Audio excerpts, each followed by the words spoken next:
Assalamualaikum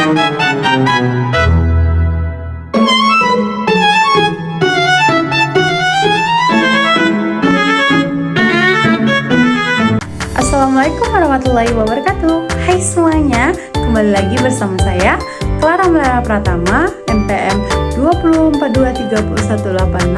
Video kita kali ini yaitu menjelaskan materi tentang pengembangan yang ada di kurikulum K13 dan kurikulum Merdeka. Apa aja sih pengembangan yang ada di kurikulum K13 dan kurikulum Merdeka? Sebelum ke video selanjutnya, jangan lupa like, comment, and subscribe YouTube channel ini ya. Baiklah, di video kali ini saya akan menjelaskan materi tentang perkembangan yang ada di kurikulum K13 dan kurikulum Merdeka. Yang pertama yaitu saya akan menjelaskan perkembangan kurikulum K13. Apa aja sih perkembangan dalam kurikulum K13?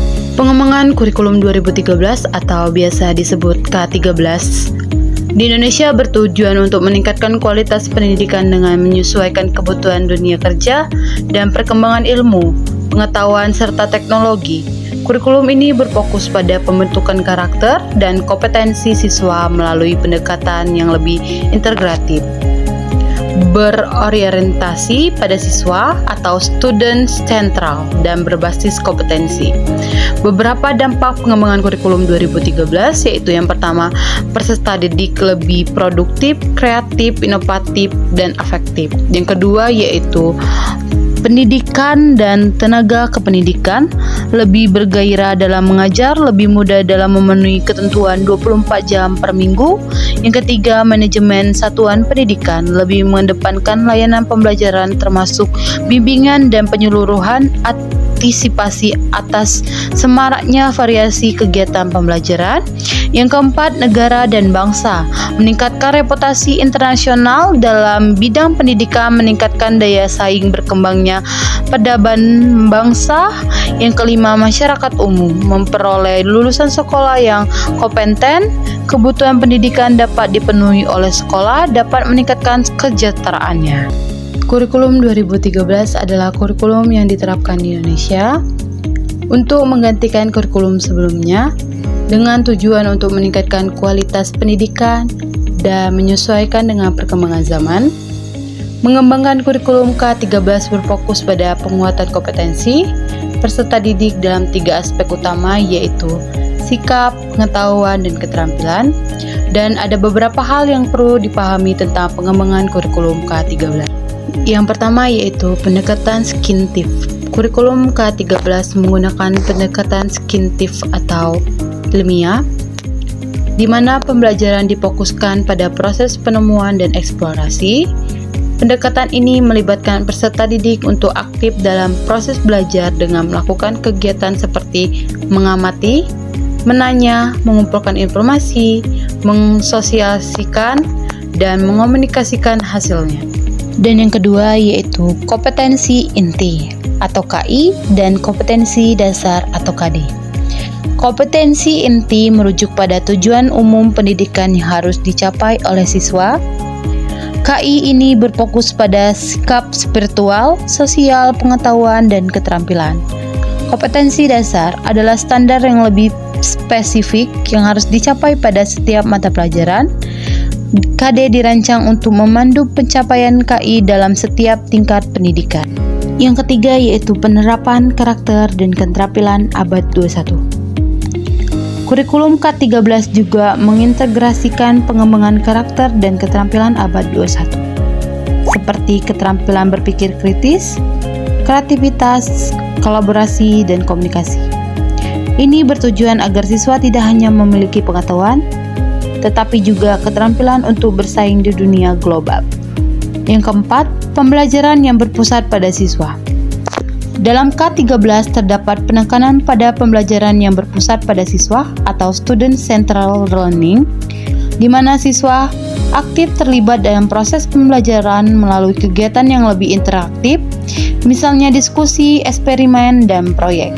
Yang kelima, asesmen yang beragam. Kurikulum K13 mendorong penguatan berbagai jenis asesmen untuk mengukur perkembangan siswa, tidak hanya berdasarkan ujian tulis, tetapi juga melalui penilaian proyek, tugas, dan portofolio. Tujuan utamanya adalah untuk mengukur sejauh mana kompetensi siswa tercapai, bukan hanya hasil akhir. Yang keenam, penerapan tema dan subtema. Di tingkat sekolah dasar, kurikulum K13 menggunakan pendekatan tematik yang menghubungkan beberapa mata pelajaran dalam suatu tema atau subtema. Hal ini bertujuan untuk memberikan pemahaman yang lebih holistik kepada siswa. Dan yang ketujuh, mengembangkan profesional guru. Salah satu aspek penting dalam mengembangkan kurikulum K13 adalah pengembangan profesional bagi guru. Guru diharapkan dapat menyusun rencana pembelajaran yang sesuai dengan kebutuhan siswa dan mengembangkan keterampilan mengajar yang efektif, serta menerapkan teknologi pembelajaran. Dapat kita simpulkan, secara keseluruhan pengembangan kurikulum K13 bertujuan untuk menghasilkan peserta didik yang tidak hanya cerdas secara akademis, tetapi juga memiliki karakter yang baik, keterampilan yang dibutuhkan di dunia kerja, dan mampu menghadapi tantangan di masa depan. Memahami pengembangan kurikulum K13 adalah bahwa kurikulum ini bertujuan untuk meningkatkan kualitas pendidikan dengan menekankan pada pengembangan kompetensi peserta didik dalam aspek pengetahuan, keterampilan, dan sikap. K13 mengadopsi pendekatan tematik integratif di mana materi pembelajaran disusun secara terpadu dan relevan dengan kehidupan sehari-hari. Kurikulum ini juga menekankan pada proses pembelajaran yang aktif, partisipasi, dan berbasis pada pengembangan karakter dengan tujuan untuk menciptakan generasi yang cerdas, kreatif, dan berakhlak mulia. Implementasi K13 juga melibatkan penilaian autentik untuk mengukur pencapaian kompetensi siswa secara lebih holistik. Next, materi selanjutnya yaitu perkembangan-perkembangan yang ada di dalam kurikulum Merdeka. Apa aja sih perkembangan-perkembangan di dalam kurikulum Merdeka? Kurikulum Merdeka. Pengembangan pada kurikulum Merdeka bertujuan untuk menciptakan sistem pendidikan yang fleksibel, relevan, dan berbasis pada kebutuhan serta potensi individu siswa, dan upaya untuk menciptakan sistem pendidikan yang lebih fleksibel, berbasis pada kebutuhan peserta didik dan kemungkinan mereka untuk belajar secara lebih mandiri. Kurikulum ini bertujuan untuk memberikan kebebasan bagi sekolah, guru, dan siswa dalam merancang pengalaman belajar yang relevan dan menyenangkan. Dan beberapa poin utama dalam pengembangan kurikulum Merdeka. Yang pertama yaitu fleksibilitas dalam pembelajaran. Kurikulum Merdeka memberi kebebasan bagi sekolah dan guru untuk menyesuaikan materi pembelajaran dengan kebutuhan dan karakteristik siswa. Hal ini kemungkinan pembelajaran lebih personal dan bermakna, serta menghindari pembelajaran yang terkesan kaku dan terpaku pada standar yang terlalu baku. Yang kedua yaitu pendidikan berbasis proyek. Pembelajaran di kurikulum Merdeka lebih menekankan pada pendekatan berbasis proyek atau project based learning, di mana siswa lebih banyak berpartisipasi dalam kegiatan yang melibat pemecahan masalah nyata. Hal ini membantu siswa untuk mengembangkan keterampilan abad ke-21 seperti kreativitas, kolaborasi, dan pemecahan masalah. Yang ketiga yaitu penguatan karakter dan keterampilan sosial emosional. Kurikulum Merdeka mengintegrasikan pendidikan karakter yang lebih menekankan pada pengembangan nilai-nilai moral, etika, dan sosial. Siswa diajarkan untuk memiliki empati, tanggung jawab, dan dapat bekerja sama dengan orang lain dalam kehidupan sehari-hari. Yang keempat, penilaian otentik dan berkelanjutan. Penilaian tidak hanya dilakukan melalui ujian, tetapi juga mengutamakan penilaian yang lebih berfokus pada proses belajar siswa, seperti portofolio dan tugas-tugas yang mencerminkan pemahaman mereka terhadap materi secara mendalam. Hal ini kemungkinan penilaian yang lebih adil dan menggambarkan perkembangan siswa secara menyeluruh. Dan yang kelima yaitu pembelajaran yang berpusat pada siswa.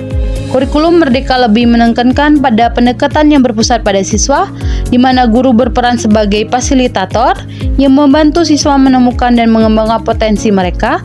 Ini memberi kesempatan kepada siswa untuk belajar sesuai dengan minat dan gaya belajarnya. Yang keenam, integrasi teknologi dalam pembelajaran.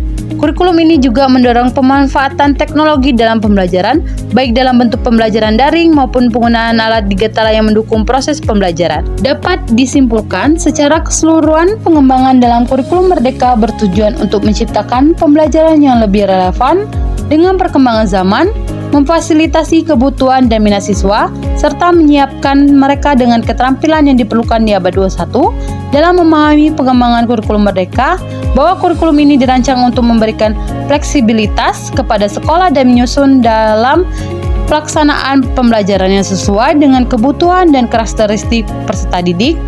Kurikulum Merdeka berfokus pada pembentukan karakter berdasarkan nilai-nilai Pancasila, mendorong kemandirian, kreativitas, dan keterampilan berpikir kritis pada siswa dengan memberikan ruang bagi guru untuk berinovasi dalam proses pembelajaran. Kurikulum ini bertujuan untuk meningkatkan kualitas pendidik yang lebih relevan, kontekstual, dan mampu menghadapi tantangan masa depan.